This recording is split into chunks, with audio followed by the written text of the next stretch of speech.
po sa umagang ito, Panginoon. Narito ho ang iyong mga anak. Magpapahayag po kami, Panginoon, ng aming walang pagpupuri at pagpapasalamat sa inyo dahil sa mga bagay na ginawa mo sa aming buhay. Salamat sa buong isang linggong pagpapala at pag-iingat mo at sa araw na ito, Lord, sa aming pagpupuri at pagsamba, samahan niyo po kami, Panginoon. Alisin mo lahat ng balakid o hadlang sa aming pagsamba po sa inyo. Ilagay mo sa aming puso at sa aming isipan ang undivided attention sa ganun, Panginoon. Ang lahat ng mga blessings na inanda mo sa araw na ito ay matatanggap namin at uuwi kami na napagpala, Panginoon. Sa iyo ang aming papuri at pasasalamat sa pangalan ni Jesus. Amen. Are you ready to worship the Lord? Handa na ba talaga tayong sumayaw? Handa tayong pumalakpak para kay Lord? Handa ba tayong sumigaw para kay Lord? Sumigaw tayo ng praise the Lord! Hallelujah!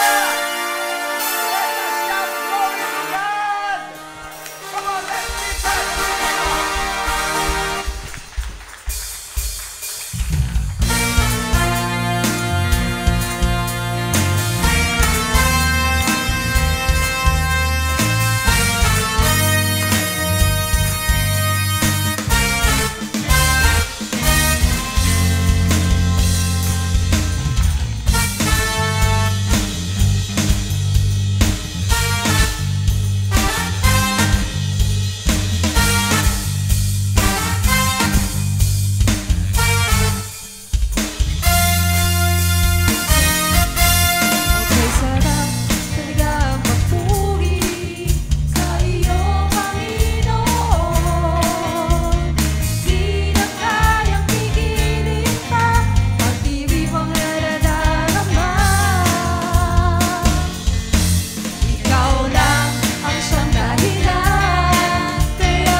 Sabi po sa awit 145 verse 2, araw-araw ipupurihin kita at aking pupurihin ang pangalan mo magpakailan pa man.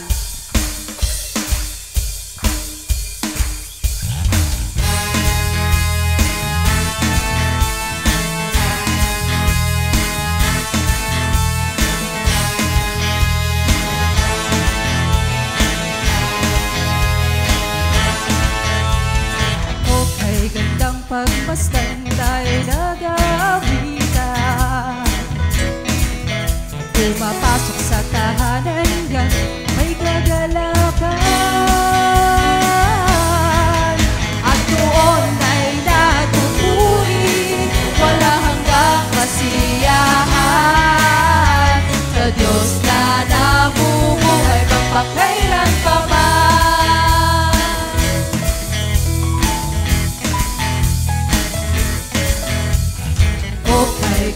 pagmasdan tayo'y nagmamahalan.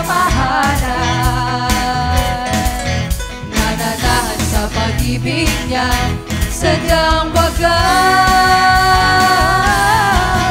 Sama-samang nagpupuri, walang hanggang kasiyahan. Sa Diyos na nabubuhay magpakailan pa man. Nagpupuri, walang hanggang kasiyahan. Sa Diyos na nabubuhay magpakailan pa man.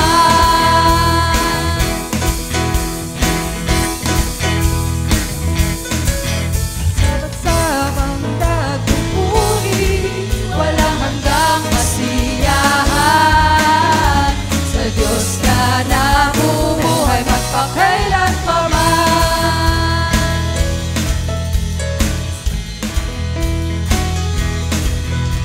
Sabang nagpupuri, walang hanggang kasiyahan. Sa Diyos na nabubuhay magpakailan pa man. Sa Diyos na nabubuhay magpakailan pa man. Sa Diyos na nabubuhay magpakailan pa man.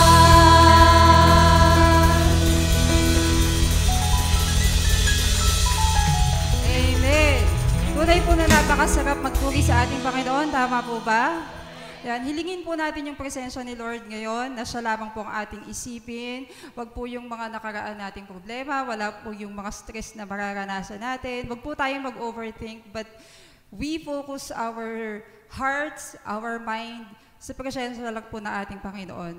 And bigay po natin yung mataas na uri ng pagsamba. Hindi po ito obligasyon na nandito tayo every Sunday. Nandito po tayo dahil nararapat po nating bigyan ng papuri at pagsamba ang ating Panginoon. Dahil kahit hindi po tayo karapat-dapat sa mga pagpapala na binibigay niya lang, still yung pag-ibig po ng Diyos na napaka-unconditional, binibigay niya po yan sa atin. Mga ilang beses naman tayo nagkasala sa Panginoon, still, the Lord recognize us na bilang mga anak niya.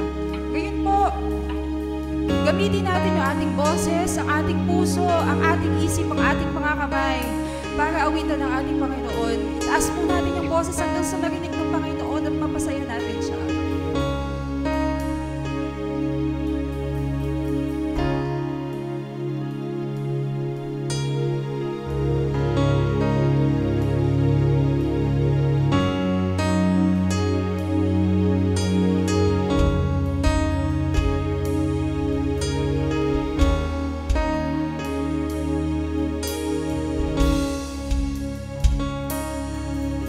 Salamat sa dakilang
to the Lord in prayer.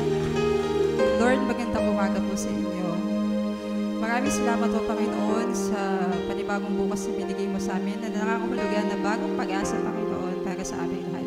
Maraming salamat, Panginoon, sa kalakasan at buhay na pinagdalog mo at sa pagkakataon, Panginoon, na nandito kami sa church para purihin ka at ibigay sa iyo ang nararapat na pagsamba, Panginoon. Tunay na ikaw at wala nang iba, nakarapat-dapat na bigyan ng papuri at pagsamba, Panginoon. Ang Sunday na ito ay hindi po para sa amin, Panginoon. It's all about you. Help us to focus on you, Lord. Give our hearts and our mind to focus on your word, Panginoon. Magiging sandata namin para sa mga bawat araw na ahamunin kami ng mga pagsubok, Panginoon.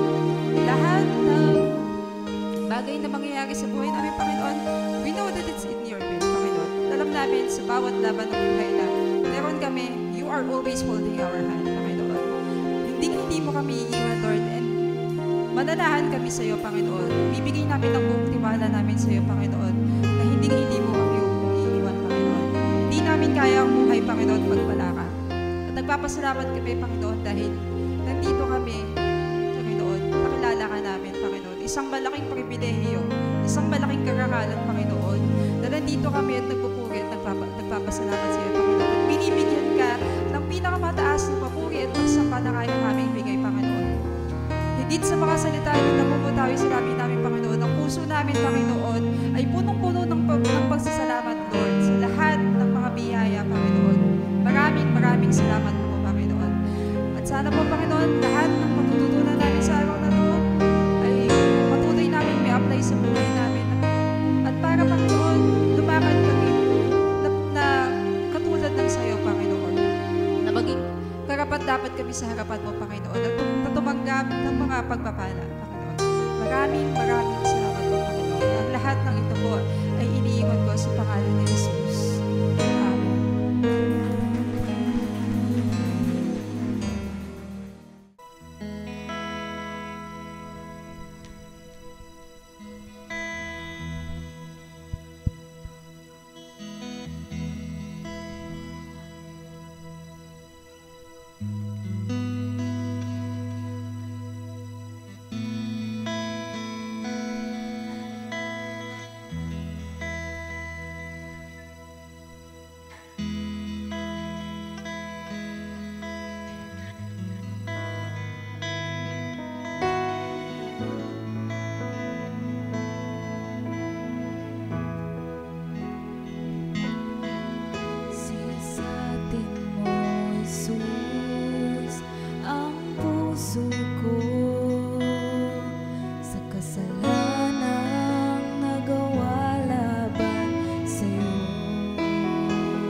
Sa harap ng banal mong trono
Good morning po sa ating lahat.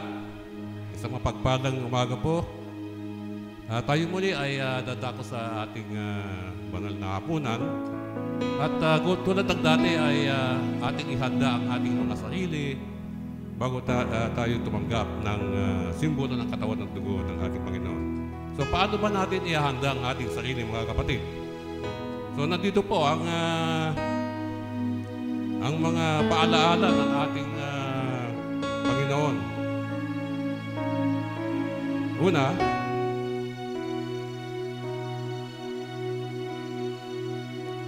ang tinapay at ang saro ay pinapakita at ipinaalaala ang ginawa ng ating Panginoon doon sa krus na itutubos ng ating mga kasalanan.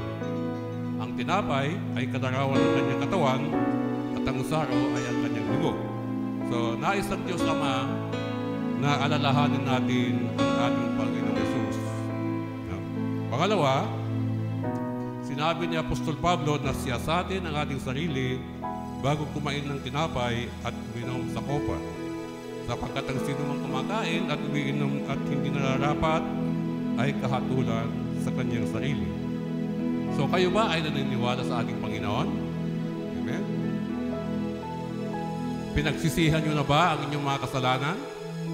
At pinapatawad ang mga nagkakasala sa atin? Amen. Tinatanggap nyo ba ang ating Panginoong Jesucristo bilang Panginoon at tagapagligtas? At nabautismahan sa ngalan ng Ama, Anak at Espiritu Santo? So yun po ang ating paalaala sa atin na let us examine ourselves. You know? Kung meron tayong mga dapat na idulog sa ating Panginoon. Pangatlo, ang ating communion ay tayo din ay ang Panginoong Yesus ay kasalo din natin sa araw na ito. Hindi po ba? Nasa kalagitnaan ng ating Panginoon, kahit hindi natin siya nakikita, ay narito siya sa ating pagsamba. Tulad ng sabi niya, kung mayroong dalawa o tatlo nagtitipon-tipon sa aking pangalan, ay nasa kalagitnaan ko sila. So let us invite Jesus in our hearts and give thanks to Him. Pang-apat, itinuturo din sa atin ni Apostol Pablo na tuwing makikibahagi tayo sa banal na hapunan, ay ipinahayag natin ang kamatayan ng Panginoon hanggang sa kanyang muling pagparito. Ang pagtanggap ng tinapay at saro ay isang deklarasyon po na tayo ay pag-aari ni Kristo. Hindi lang dito sa lupa, kundi sa walang hanggan, tayo ay makakasama niya sa kaharian ng kanyang Ama. Amen po.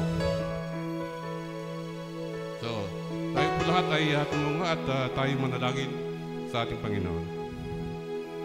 Diyos na pakamangyarihan sa lahat, salamat Diyos Ama sapagkat pinagkaloob mo sa amin ang isang pangako na ang sino man sa Kanya ay sumasampalataya ay hindi mapapahamak at magkaroon ng buhay na walang hanggan, Panginoon.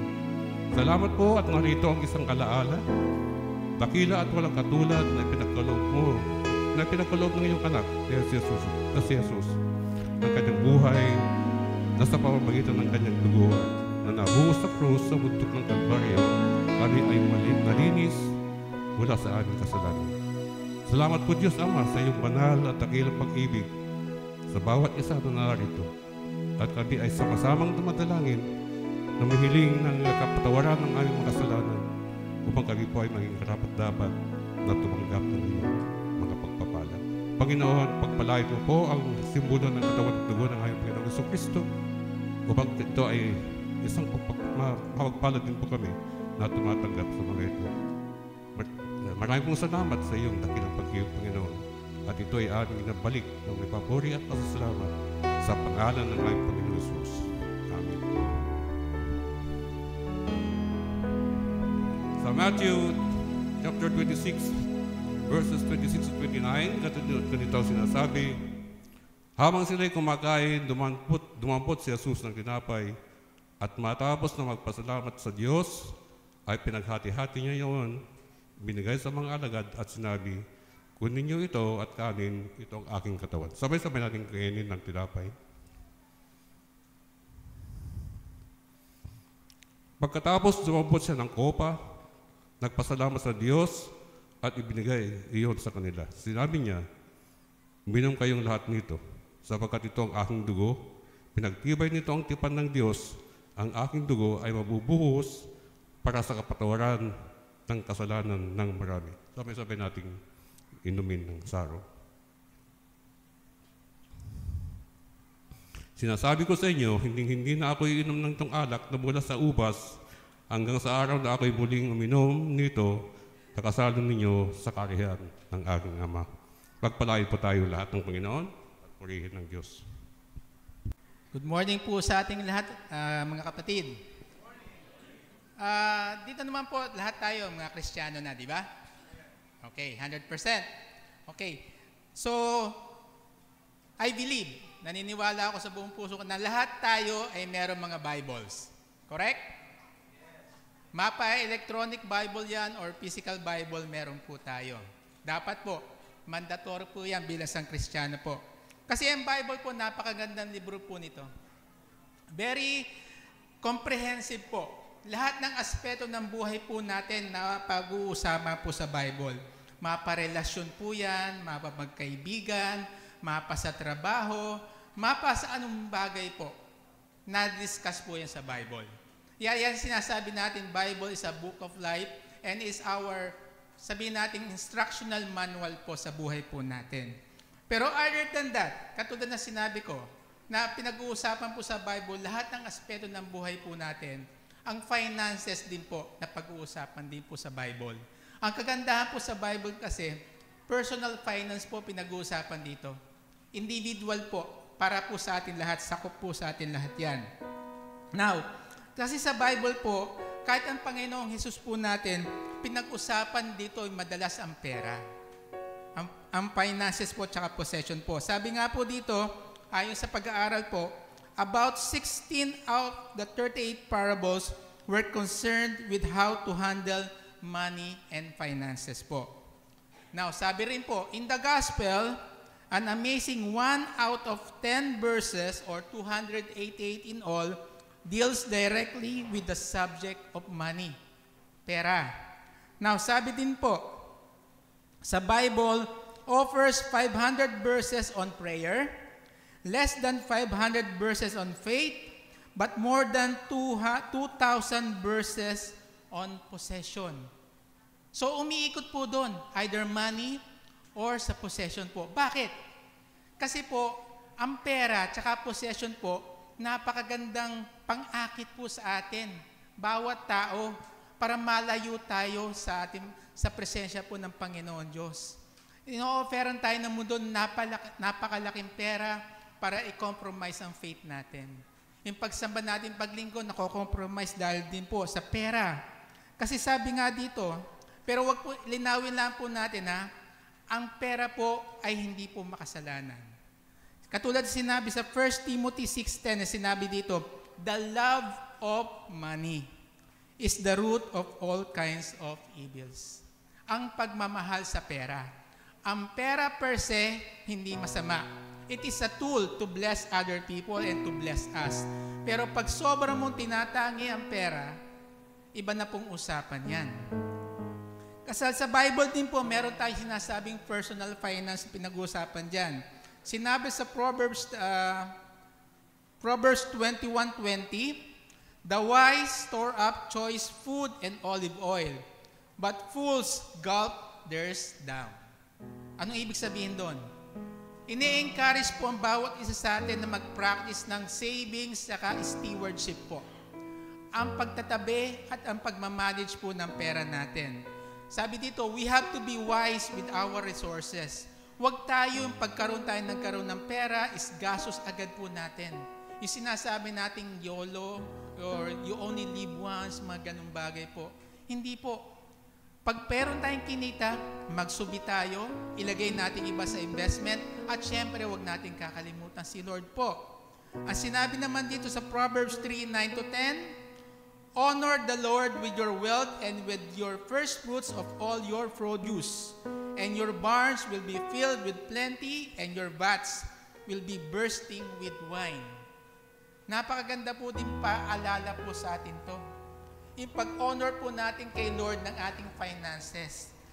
Para bang nire-recognize natin, kanino ba nanggaling ang kakayahan ko para kumita ng pera?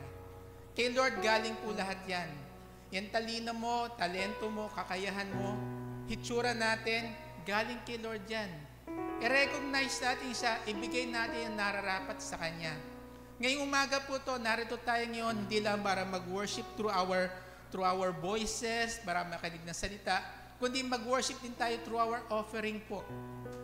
Napag-usapan dati na ibang nag-share dito sa offering thought is about investing. Investing in the church, and investing in our circle po, para lumawak po. Ang pagbibigay po natin kasi dito, nagagamit po para mas marami po kung tao ang makakilala at makatanggap sa Panginoong Hesus. Yun po yung purpose natin. Yung pera po natin, binibigay natin kasi gusto nating maging daluyan tayo ng pagpapala po. Hindi lang po tumitigil sa atin ng blessing. Bagkus nagpo-flow po ang blessing para sa atin. Mangunguna yun dahil pag i-recognize natin si Lord, na siya pinanggalingan ng lahat, yung pagpapala po, tuloy-tuloy po yan. Yung mga ibinibigay po natin dito, nagagamit po yan para ma-share po ang gospel ni Lord. Kaya sa ating pagbibigay po, we are investing in the future of other people po para makilala nila kung sino ba ang Panginoong Jesus po. So let's bow down our heads and let us pray po. Amang nasa langit, Panginoon Diyos, salamat po sa kakayahan po na pinagkatiwala niyo po sa bawat isa sa amin upang kami magkaroon ng kita, Panginoon Diyos. Salamat po sa kakayahan din, sa talents, sa abilities, Lord God, na inyong pinagkatiwala, Lord God, at nawa po, as good stewards of God's blessing, Lord God, may share po namin itong mga bagay-bagay na ito, Lord God, at marami pa pong tao makakilala sa inyo, Panginoon Diyos. Lord, sa mga ibibigay po namin ngayong araw na to, sa aming mga offerings, sa aming mga ikapo, nawa po magbigay ito sa inyong mga labi at nawa po, Lord God, magamit po ito para marami pa pong tao ang makakilala sa inyo. Hindi lamang po dito sa San Pedro, kundi sa mga karatig bayan pa po. Marami po salamat. Ito po ang aming prayer sa matamis sa pangalan ni Jesus. Amen.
Bayang ito Diyos.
morning po sa ating lahat. Are we excited to be here, mga kapatid? Pwede po ba nating palakpakan ng ating Panginoon? Ayan. Kamusta po tayo? Mukhang antok pa po yung iba sa atin. Pwede ba natin sabihin sa katabi natin na, kapatid, masaya ako kasi kasama kita ngayon. Siyempre, pag sinabihan natin ang kapatid natin, samahan na natin ang ngiti. Ayan. So, ngayong umaga po, last week, pinag-usapan po natin introduction about worship. Tama po ba? And yung meaning po ng worship. But today, let us talk about needs in worship. Ano ba yung mga kailangan sa worship?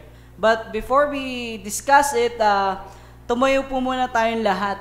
Basahin po natin ang ating Biblia. Kung meron po tayong mga Bible, buksan po natin ito sa Genesis 22.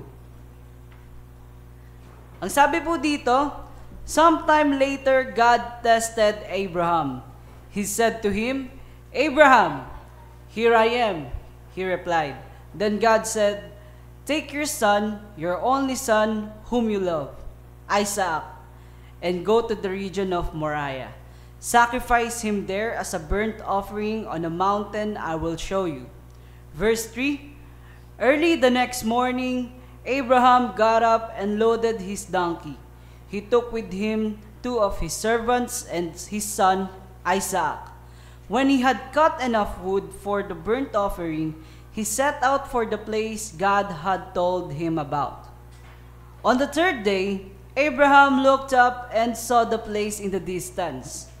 He said to his servants, stay here with the donkey, while I and the boy go over there. We will worship and then we will come back to you. Verse 6, Abraham took the wood for the burnt offering and placed it on his son Isaac. And he himself carried the fire and the knife.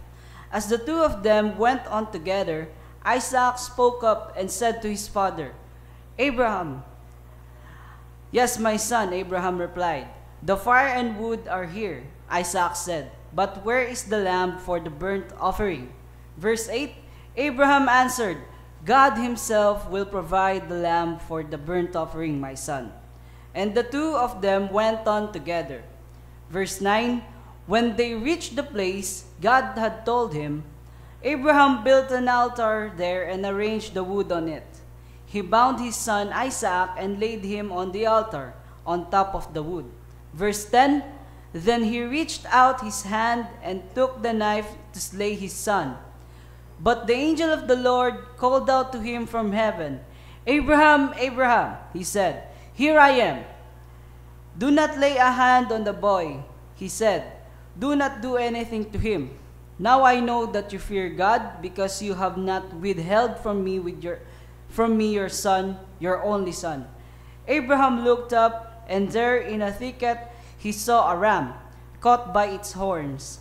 He went over and took the ram and sacrificed it as a burnt offering instead of his son. So Abraham called that place, the Lord will provide. And to this day it is said, on the mountain of the Lord it will be provided. The angel of the Lord called to Abraham from heaven a second time and said, I swear by myself, declares the Lord, that because you have done this and have not withheld your son, your only son, I will surely bless you and make your descendants as numerous as the stars in the sky and as the sand on the seashore. Your descendants will take possession of the cities of their enemies. Let us bow down and let us pray. Panginoon, maraming salamat sa umagang ito na ipinagkaloob niyo po sa amin. Salamat, Panginoon, sa salita mo, Lord God, na aming pagtatalakayin po ngayon. Nawa po, Lord, ito po ay magsilbi po sa amin, Lord, sa ikalalago ng aming pananampalataya at sa ikalalago pa ng relasyon po namin sa inyo, Panginoon. Nawa, Lord, ang aming pag-aaralan ay hindi lang po namin matandaan, kundi ito po ay ma-apply po namin sa aming pamumuhay. Maraming salamat po sa pangalan ni Jesus. Amen. Pwede na po tayo maupo. Gusto ko lang po kayong tanungin, Have you ever asked yourself what is worship? At minsan ba, dumating ba sa punto ng buhay mo, tinanong mo yung sarili mo, ano nga ba ibig sabihin ng worship? Marami sa atin ang may idea na ang worship ay tungkol sa pag-awit, pagsayaw, at pagtugtog. Tama po? Minsan pagka sinabi nating worship, it talks about the instruments, it talks about music. Tama po ba? But let me ask you this, para po ba sa inyo, what is worship?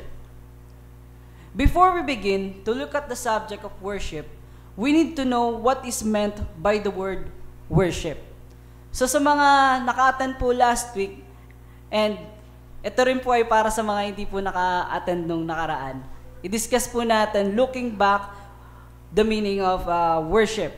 Worship, ang ibig sabihin po nito ay the Hebrew word for worship used in this passage is shaka, which means bow down or surrender. The word likely originated from an Akkadian word meaning to descend, an Ugaritic word meaning pit. Yung word po na shaka ay ginamit po sa Old Testament ng 172 times. When Abraham used this word, he was saying that his intent was to go with Isaac to the top of Mount Moriah and to bow down in worship. Kung naalala niyo po yung binasa po natin kanina, minention yun ni Abraham, ano po, na ipinaiwan niya yung servant at si Isaac lang yung isasama niya para mag-worship. And that means to bow down. Ang English word naman po ng worship ay binubuo po ng dalawang salita. One is the word worth and the other is the word ship. Worth, of course, yun yung nag-i-speak sa value ng isang bagay, ano po. And yung ship naman, ang meaning po nito ay to concede. Thus, worship speaks of the worth of someone or something. And ship speaks of conceding or giving up on something. You give your heart to what you value most. That is worship. And dapat yung worship na yun ay para sa Panginoon lamang. What you value most of the time is called worship. Tandaan po natin yan. So we have to be aware kung sino ba yung binavalue natin. Ano po? Kung kanino ba tayo nagbabow down? Or kanino ba tayo nag-i-spend ng pinakamaraming time? Ano po? And today, pag-usapan po natin yung ilang bagay na kailangan sa worship, as I mentioned earlier. Unang kailangang bagay ay worship needs preparation. Let us look again the verse 3. Ang sabi po dito sa verse 3, early the next morning, Abraham got up and loaded his donkey.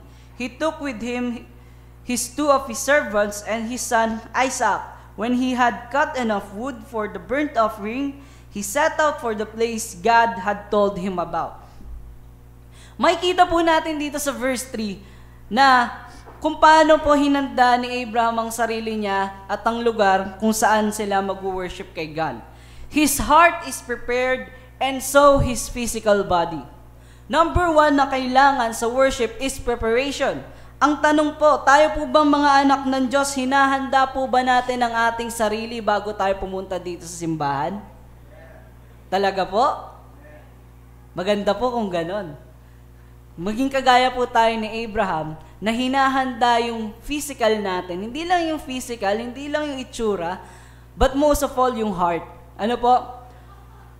Tanong ko po sa inyo, how much time did we spend to prepare our hearts and minds to worship God? Gaano katagal yung oras na hinahanda mo yung sarili mo para magpuri sa Panginoon? That's a personal question. Hindi ko, kayo po makakasagot niyan. Tanungin mo yung sarili mo, ilang oras nga ba o gaano nga ba ako katagal, gaano ko nga ba katagal pinaghahandaan ang worship sa Panginoon? Kasi kung makikita po natin, si Abraham, hindi oras ang inispend niya to prepare himself. It took him days actually po. Makikita po natin yan sa verse 4. Ang sabi po sa verse 4, on the third day, Abraham looked up and saw the place in the distance. Tingnan po natin yung word po dito. May word na third day. Which means, ilang days niya po itong pinaghandaan. Ang pagpupuri po niya sa Panginoon. Tayo po minsan, paggising pa lang ng umaga, parang tinatamad na tayo ano po. Parang kung kailang linggo, tapos ang lamig. Doon masarap matulog. Parang, mamaya na ako babangon. Diba? Ngayon, tatanungin kita kapatid, para kanino ka ba bumabangon? Yun yung tanong sa Nescafe, para kanino ka bumabangon? Ngayon, bilang Kristiyano, para kanino ka bumabangon? Kay Lord? Parang konti lang po yung sumagot ng Lord Parang yung iba, hindi nabangon para sa Panginoon. Alam mo, looking back, third day, ibig sabihin, 3 araw po pinaghandaan ni Abraham yung worship niya. Tayo minsan kahit yung mga damit natin, hindi natin pinaghahandaan. Tama po? Ihahanda lang pag Sunday na. Ito po, laging binibilin sa amin ni Daddy. Gabi pa lang mga anak, ihanda nyo na yung mga damit ninyo. Opo. Kasi bakit? Para po yung heart natin and yung mind natin naka-prepare to worship God. Ano po? And this verse is teaching us that we have to prepare and we have to be excited sa pagpunta at pagpupuri sa Panginoon. Tanungin mo nga yung katabi mo kung excited ba siya ngayon. Wait lang po, dapat pag nagtatanong ka, yung kita rin sa'yo na excited ka. Hindi yung excited ka ba? Paano ma-excite yung katabi mo, ikaw mismo hindi ka excited magtanong? Dapat, pag tatanungin mo yung katabi mo, medyo alugin mo ng konti na magising-gising. Ano po? Sabihin mo nga sa katabi mo, kapatid, excited ka ba? Kahit hindi kayo close, okay lang maging feeling close. Kasi dapat, pag Kristiyano, friendly. Yun. Buti pa si Brother DJ excited. Excited. Kanina pa yan. Nangaganyan kanina dito, Brother DJ. Ganon siya ka-excited. Tayo minsan, late Ano po? Parang hindi excited. Naku po, kapatid, kung wala po tayong excitement sa ating puso, may problema po tayo sa ating worship. At kailangan po natin yun ipag-pray sa Panginoon para mabago po tayo. Pangalawang kailangan po sa worship, worship needs sacrifice. First, pinag-usapan po natin, worship needs preparation. Ngayon po, worship needs sacrifice. Let us read the verse 6 to 10. Ang sabi po dito, sa verse 6, Abraham took the wood for the burnt offering and placed it on his son Isaac. And he himself carried the fire and the knife. As the two of them went on together, Isaac spoke up and said to his father Abraham, "Father." "Yes, my son," Abraham said. "The fire and the wood are here," Isaac said. "But where is the lamb for the burnt offering?" Abraham answered, "God himself will provide the lamb for the burnt offering, my son." And the two of them went on together. Verse 9, when they reached the place God had told him about, Abraham built an altar there and arranged the wood on it. He bound his son Isaac and laid him on the altar on the top of the wood. Then he reached out his hand and took the knife to slay his son. Yes, mga kapatid, worship needs sacrifice. Naniniwala po ba kayo na kapag nag-worship tayo sa Panginoon, meron tayong mga bagay na kailangan isakripisyo?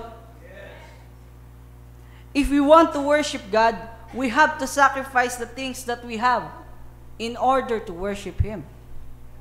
Masakit man, pero may mga bagay talaga tayong kailangan isakripisyo in order to worship God. Maaring tumutukoy yan sa trabaho mo, sa oras, kaibigan, minsan pati pamilya. Mga events, mga gala, kahit minsan yung ugali na meron tayo, kailangan natin i-sacrifice para ma-worship si God. When we talk about work, ano po? Tumutukoy po to sa trabaho natin. Kaya ba natin i-sacrifice yan? In order to worship God? Yung oras mo ba kaya mong ibigay sa Panginoon to worship Him? Yung mga kaibigan mo ba, kaya mong isang tabi muna para magpuri sa Panginoon at sabihin na lang, mamaya lang tayo magkita pagtapos ng church or sumama na lang kayo sa akin. Saka tayo mag-meet. Saka tayo sabay-sabay na magala. And, yung pamilya. Ito po, real talk. Reality na nangyayari. Yung mga pastor, mga busy po yan. Hindi po yan mga nasa bahay lang. Lagi yan may mga ginagawa. And when we talk about kung kaya mo bang isacrifice yung family mo, ginagawa po nila yon. Most of their time, pumupunta sa kapatiran, naiiwan yung pamilya nila. Kahit bata pa, naiiwan. 6 years old, naiiwan mag-isa sa bahay, yung mga anak. Bakit? May Bible study si pastor. Ano po? And, ayun po yung kadalasang nangyayari. Kaya sa aming mga anak ng pastor, yun yung nangyayari sa amin. Bata pa lang kami, naiiwan kami. Kung kani-kanino pa kami minsan iniiwan. Sila Sister Carmen, yan, napunta rin po kami dyan. Kila Sister Goy, ayun, nadayo rin po ako dyan. Marami pong nagmamahal sa amin dito, nakakatuwa lang. Kasi marami pong nag-welcome po sa amin pagka wala po si Daddy. Ngayon, share ko lang po sa inyo na itong kaya mo bang i-sacrifice yung pamilya mo, kaya sagutin to ng pastor eh. Oo. Kasi busy talaga sila eh. Ano po? Busy talaga sila. And kami naman, bilang mga anak, naiintindihan namin yun. Kasi syempre, pag di namin naiintindihan yun, kasi kalaban namin si Lord. Di po ba? Kaya, nakakatuwa lang isipin kasi meron tayong mga pastor na kaya nilang isacrifice yung anak nila or yung family nila, yung family time nila. Uwi sila ng gabing-gabi kasi galing pa silang Bible study. Pagdating nila, tulog na yung mga anak nila. Or minsan, tulog na yung asawa nila. Ano po? Sorry. Sinisipon ako. Ano po? So, ayun. Maaring yung pamilya nasa sacrifice nila, pero kaya nilang gawin yun. Kasi bakit? Para yun sa Panginoon eh. Para yun sa kaluluwa eh.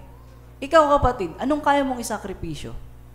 Kung may mga taong kaya magsakripisyo para sa bansa, ikaw, anong kaya bilang isang Kristiyano o bilang isang sundalo ng Diyos, anong kaya mong isakripisyo para sa Kanya?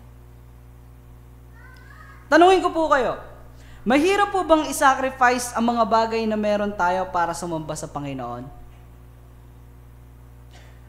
Hello? Hi? Mga kapatid, mahirap po bang i-sacrifice? Mahirap po ba yung tanong ko? Mahirap pong pag-isipan. Ano po? Tanungin ko po uli kayo, mahirap po bang i-sacrifice ang mga bagay na meron tayo para sumamba sa Panginoon? Amen. Aminin na natin. Gano'n po kadalas yung sometimes?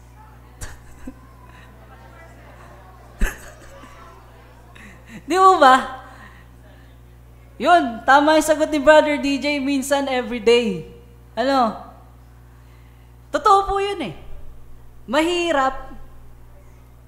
Kahit naman sino, wala namang perfect dito na kaya magsakripisyo.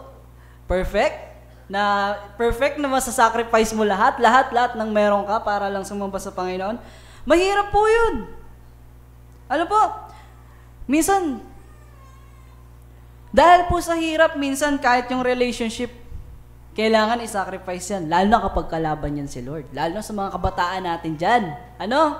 Kapag ka-feeling mo, yung karelasyon mo, no, nasa-sacrifice na niyan yung ministry mo, ayun, ano nangyari? Kung yung ministry mo nasa-sacrifice na dahil dyan sa relationship mo, you have to end it.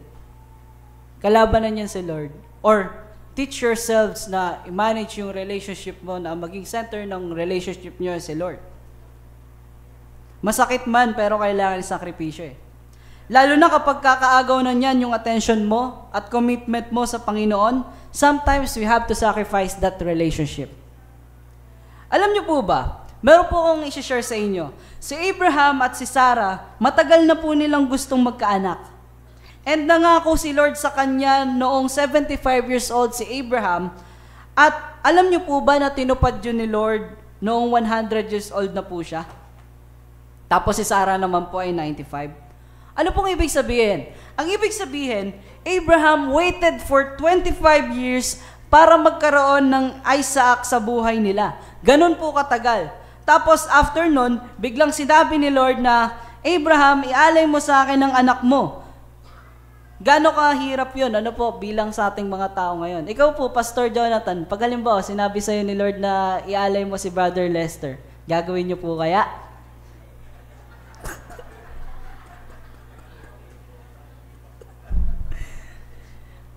No. Kaya niyo po kaya yan, Brother Jonathan?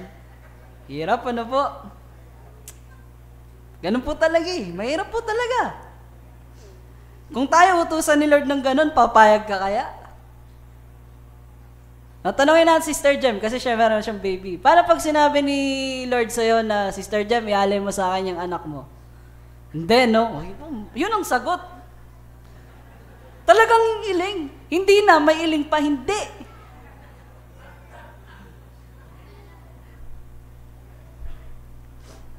Kasi malamang kung kaya nating gawin yun, baka hindi na si Abraham yung nakasulat sa Bible, baka pangalan mo na.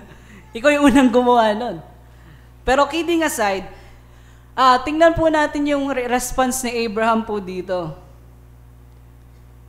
He did not question God or nagreklamo sa Panginoon. Nung sinabi ni Lord na, Abraham, sacrifice mo sa akin yung anak mo. Hindi sinabi ni Abraham na, Lord, ano ba yan? 25 years ko itong inintits, bigla mo kukunin. Para mo naman ako pinagtitripan eh. Di po ba? Hindi niya sinabing ganon. But instead, ang ginawa po niya, hindi siya nagtanong, walang katanong-tanong na Lord kung bakit, o Lord, wag na. Ano pong ginawa niya? He obeyed God. Abraham is willing to sacrifice his son to show his worship to God. Ganon kalalim ang pagsamba ni Abraham. Ikaw, gaya nga ng tanong ko kanina, itatanong ko uli sa inyo. Ano ba yung masasacrifice mo para mapurihan ng Panginoon? Personal question. Ask yourself, ano nga ba yung kaya kong isacrifice para mapapurihan ng Panginoon? At marami po sa mga Kristiyano po ngayon na kinu-question si Lord. Alam niyo po ba yun? Kung bakit kailangan nilang isacrifice ang mga bagay na meron sila para lang sa Panginoon. Sa mga kabataan, pag nakaranas sila ng broken-heartedness, tinatanong nila si Lord na, Lord, bakit hindi po siya yung para sa akin? Alam po, o kaya naman, sinasabi nila na, Lord, pwedeng wag na po lang po siya yung i-sacrifice. Mahal ko po yun eh. Mga ganyang statement na hindi natin nakikita na para sa mga kabataan na kailangan natin sila i-sacrifice dahil ang relationship at worship natin sa Panginoon ay naapektuhan na. Ganon din sa trabaho. Sometimes we have to rest. Ano po? Sometimes we have to take a break na kasama ang Panginoon. Hindi pwedeng lagi ka na lang trabaho ng trabaho, ng trabaho, ng trabaho, ng trabaho, ng trabaho. Sometimes, kailangan mo pahinga sa presence ni Lord. Sometimes you have to sacrifice it kahit minsan kasi, no, kung kailang Sabado Linggo, doon mataas yung sahod eh. Di ba? Kung kailang Sabado Linggo, dodoble ko yung rate mo. Ano yun? Paano yun? Sino pipiliin mo? Si Lord? O yung work? Mahirap eh, ano po? But sometimes we have to sacrifice it. Bakit?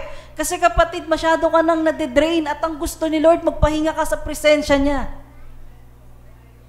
Masyado ka nang nagpapakapagod. No? Nauubos na yung health mo. Marami ka nang ang pera. Oo. Pero, hindi ka naman healthy. Masyado kang stress.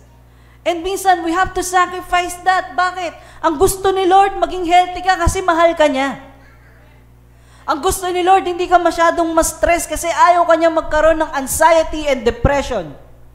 Pero kasi tayo, makukulit tayo. Masabi lang na, doblein ko yung rate mo. Sige, pasok ako. Grind. Yan, grind. Kaka-grind mo, nag-grind na yung utak mo, no? Na-drain ka na. Sometimes, we have to sacrifice it para sa Panginoon. Ang gusto lang naman ni Lord ay yung makakabuti sa'yo. Ano po? Kaya maraming mga Kristiyano po ngayon ang wala sa focus at concentration. And yun yung huli natin pag-uusapan. Kung kanina pinag-usapan natin na worship needs preparation, pangalawa, worship needs sacrifice, and lastly, worship needs full concentration. When we go to church, are we fully concentrated in our worship, mga kapatid? Talaga po? Dahil konti ang sumagot, aminadong iba na hindi sila concentrated. Kapatid, concentrated po ba tayo pag nag-worship tayo? O pag pasok pa lang natin, ang dami nating napapansin, kalat naman dito. O kaya, ang init naman. Pagka ganun po yung agad yung bungad natin, nakakonsentrate ba tayo sa worship? Ano ba yan? Ang daming hagdan. Nahihingal na ako. Ano ba yan? Wala akong parking. Ano ba yan? Naiyak yung bata. Pagka ganon, nakakonsentrate pa po ba tayo sa worship? Huwag po kayo mag-alala, kahit naman po ako minsan, di ako nakakonsentrate sa worship Kung sino man ang unang tinamaan dito, ako po yun. Tanungin mo nga yung katabi mo, kapatid, nakakonsentrate ka ba?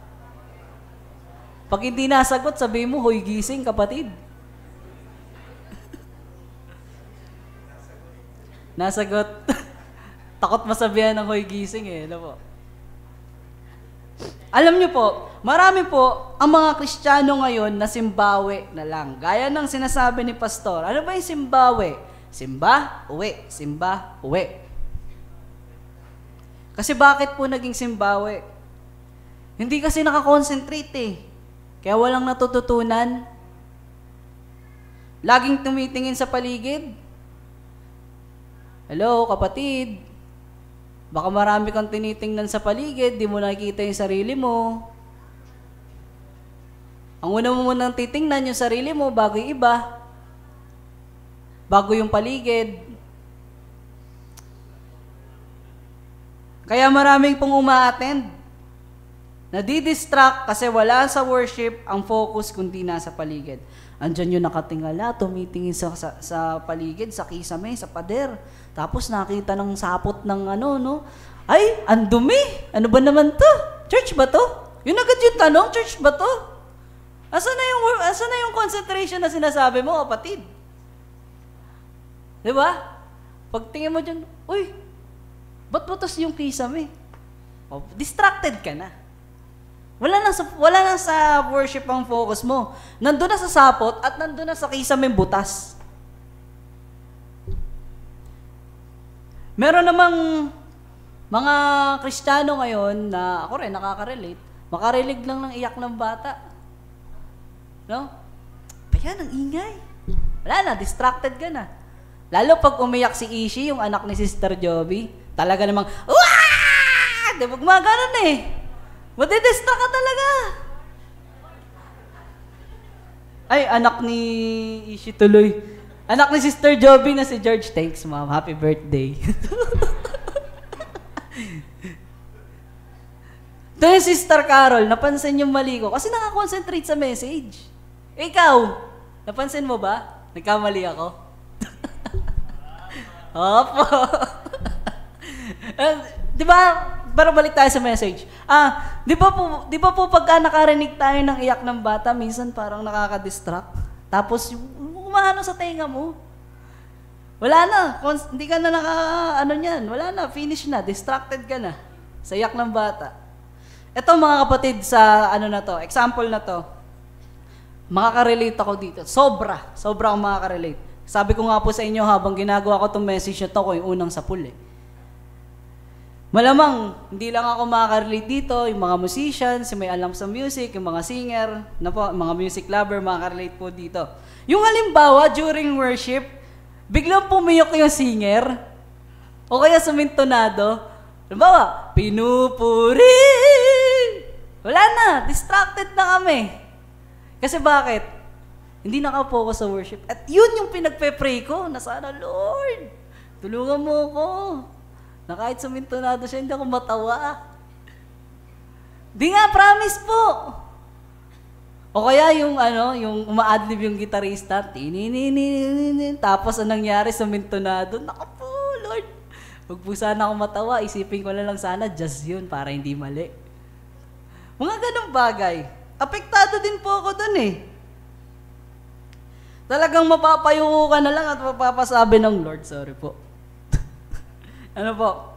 Kasi nawala ka na sa concentration. Pero tingnan natin dito yung concentration ni Abraham. Marami tayong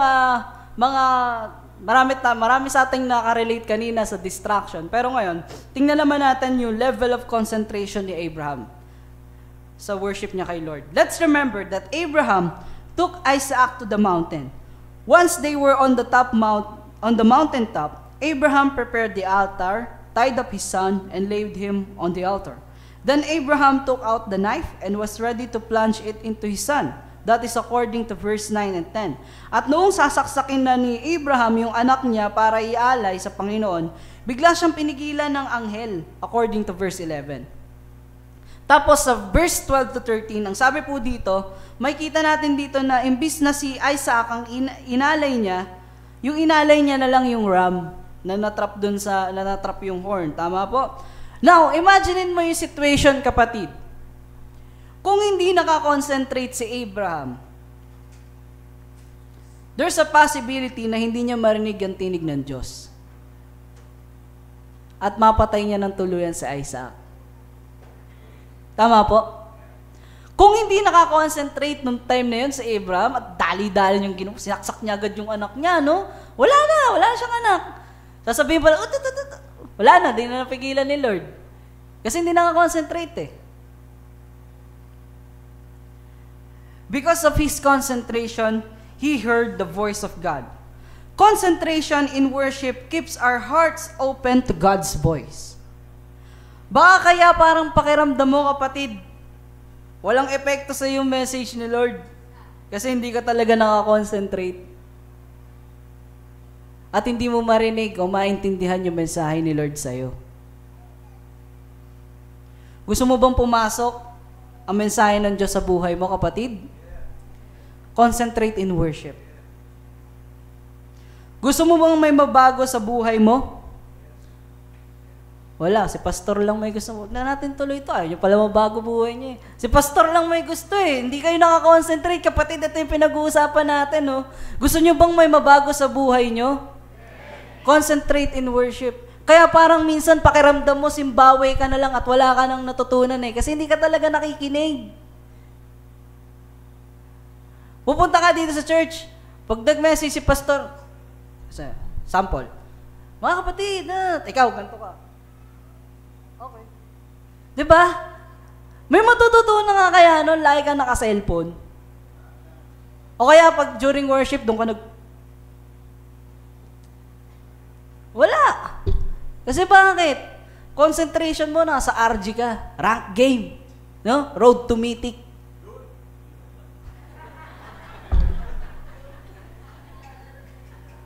During worship, road to Mythic. Samahan niyo ako sa aking journey. Ganon ba yun, mga kapatid? Kaya parang feeling mo, sus, wala naman ako natutunan sa church eh. Kasi hindi ka nakakonsentrate.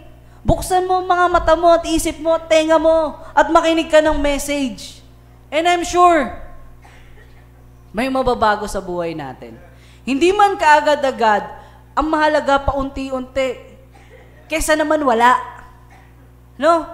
Hindi ko sinasabing magiging perfect ka dahil wala namang perfecto. Ang sinasabi ko lang, kapag ka nakikinig ka ng message ng Panginoon, nagkakaroon to ng impact sa buhay mo. At unti-unti ka nagmamature nang hindi mo napapansin.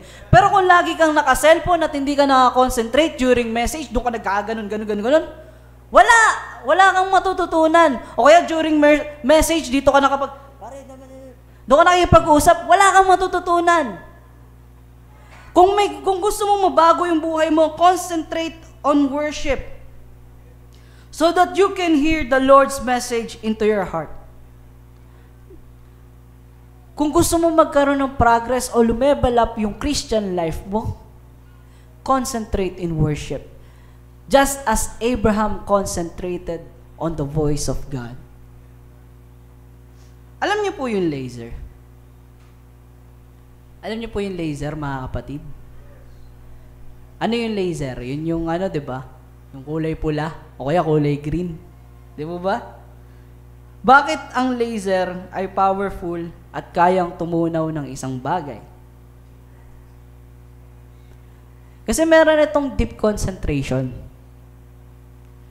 Gusto niyo bang maging powerful at effective na Kristiyano kagaya ng laser? Be like a laser na merong concentration sa worship. And I'm sure that you will hear the Lord's message into your heart at magiging better Christian ka at mas magiging effective Christian ka. Maging laser ka na nakafocus sa worship. And I'm sure, maging malakas kang Kristiyano. Ramdam mo ba na parang nangihina ka? Concentrate in worship. At si Lord ang magpapalakas sa'yo. And we must remember the three things, mga kapatid, na kailangan natin sa worship. First thing that we need, worship needs preparation. Second thing is, worship needs sacrifice. And pangatlo, worship needs full concentration. If you want to be an effective Christian, listen to the voice of God. At makinig tayo sa message ng ating mga pastor. Kasi bakit? Yan po yung ginagamit ni Lord. Hindi ka na nga nagbabasa ng Bible, hindi ka pa nakikinig sa pastor, walang mangyayari sa'yo. At hindi ka pa nagpe-pray. Very good. Dapat baguhin natin yun, kapatid. Gusto mo maging powerful, kagaya ng laser? Baguhin natin yung lifestyle natin. Mag-devotion ka, makinig ka ng message ni pastor, magbasa ka ng Bible, at higit sa lahat, mag-pray ka. And I'm sure, God will use you. Meron sanang plano si Lord sa'yo. Ang problema kasi sa atin, wala tayo sa focus. Paano kanya magagamit? If you want to be used by God, remember these three things na kailangan sa worship. Worship needs preparation, worship needs sacrifice, and lastly, worship needs full concentration. Let us all pray. Lumapit po tayo sa Panginoon. Panginoon, maraming salamat sa mensahe mong binigay sa amin ngayong umaga, Lord God. Tunay nga, Panginoon, na itong tatlong bagay na aming pinag-usapan ay nagbigay po ng impact sa aming buhay. Nawa, Lord, hindi lang ito magkaroon ng impact, Lord, kundi magawa po namin ito sa buhay namin para mas lumago pa po kami bilang mga Kristiyano. Lord, tulungan niyo ang bawat isa sa amin at kayo po mag-ingat sa bawat isa. Sa pangalan ng Panginoong Yesus, ang lahat ay magsabi ng Amen.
Pinalaya ng iyong Ama.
Ama namin Diyos, Diyos ko na mga makapangyarihan sa lahat. Muli po sa oras na ito kami nagpapasalamat sapagkat napakabuti mo, napakadakila mo. Sa magandang oras, magandang pagkakataon, sa magandang panahon, ito ay kaloob mo, Ama. Salamat, Ama, sapagkat kami ay nakapagsamba at napakinig sa mga salita mo na ito'y nagbibigay ng buhay. Salamat, Ama, sapagkat tinuruan niyo kami na ang bawat yun sa amin na patuloy namin yakapin ang mga salita mo na kung paano ito nagbibigay ng kalakasan sa aming spiritual na pananampalataya.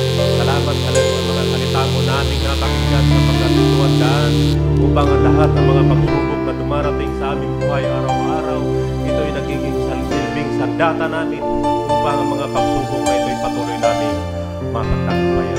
Salamat sa mga biyaya mo, Ama. Sa oras na ito, narito po kami sa iyong banal na harapan. Patuloy po namin lalapit sa iyo ang mga kapatid namin sa pananampalataya na sa mga oras na ito hindi po namin nakasama. Amin po silang ilalapit sa iyo, Ama, na kung mayroon man po sila mga pagsubok na dumarating sa kanilang buhay, Diyos na buhay, ikaw ang Panginoon na patuloy na magpala at patuloy na bigay ng kalakasan sa kanilang espiritual na pananampalataya. At amin din po lalapit sa iyo ang bansa ng Pilipinas na ang mga namamahala dito, maging ang presidente o vice president o lahat, Ama, na mga nanunungkulan, nawa ang kanilang maglilingkod ay ayon sa iyong kalooban na kanila sa lahat ng kanilang desisyon sa kanilang buhay, nawa ito'y ayon sa iyong kalooban, Ama. At amin din po lalapit sa iyo, Ama, ang matinding kaguluhan ngayon sa ibang bansa o Diyos na buhay, na tangi ikaw lamang ang Diyos na magkaroon ng magbigay ng kapayapaan sa mga namumuno dito. Hiniling namin sa iyo, Ama, na sila po ay bigyan niyo po ng iyong banal na espiritu upang sila po ay magkaayos at nawa hindi na po lumala ang matinding bakbakan, Ama. At sa oras na ito, nais po namin ilapit sa iyo, Ama, sa paglabas namin dito sa bahay-sambahan o Diyos na buhay, ay amin po ipinagkatiwala sa iyo ang aming buhay, na kami po ay may mga pupuntahan o may mga lakad. Aming pinagkatiwala niya, kami po ay iyong samahan, ingatan at ilayo sa anumang uri ng kapahamakan. At aming lalapit sa iyo, Ama, ang iyong mga salita ay patuloy na manahan sa aming puso at isipan. At lahat ng ito ay aming pinapasalamat, dalangin na matamis na pangalan ni Jesus.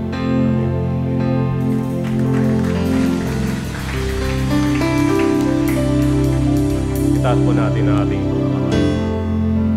Sa isang Diyos na ating tagapagligtas, sa pamamagitan ni Jesucristo na ating Panginoon, ay sumasa Kanya nawa ang kaluwalhatian, ang karangalan, ang paghahari at kapangyarihan na kauna-una ang panahon, ngayon at magpakailanman.